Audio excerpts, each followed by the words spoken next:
નમસ્કાર મિત્રો, ડીજી સ્કૂલમાં આજે આપણે કસોટીમાં સ્ટેપ નંબર 3 વિશે વાત કરવાના છે. સ્ટેપ 1માં બંને જોયું, સ્ટેપ 2માં બ્લોક એન્ટ્રી જોઈ. હવે સ્ટેપ 3માં આપણે હોલ ટિકિટની પ્રિન્ટ કેવી રીતે કરવી.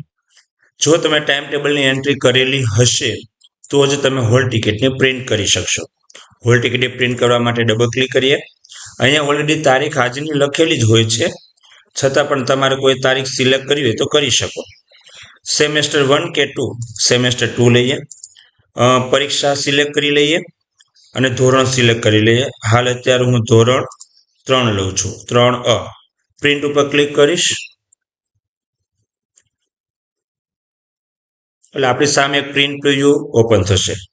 પરીક્ષા સિલેક્ટ કરવાનું કહે છે. ત્રિમાસિક કસોટી સિલેક્ટ કરીએ અને વર્ષ લખીએ 2026 અને સબમિટ પર ક્લિક કરીએ. તો આવી રીતે એક હોલ ટિકિટ આપણી સામે આવી ગઈ છે. મારા બધા વિદ્યાર્થીની હોલ ટિકિટ તૈયાર છે અને એક પેજમાં 4 હોલ ટિકિટ છે. તમે ફરી વખત અગાઉના વિડીયોમાં દર્શાવ્યું તેમ આ પ્રિન્ટ પ્રિવ્યુના બધા કંટ્રોલ પર મેં સમજાયા હતા. એ મુજબ તમે પ્રિન્ટ પર ક્લિક કરીને પ્રિન્ટ કરી શકો. એક્સપોર્ટ ટુ પીડીએફ અને એક્સપોર્ટ ટુ જેપીજી પણ કરી શકો.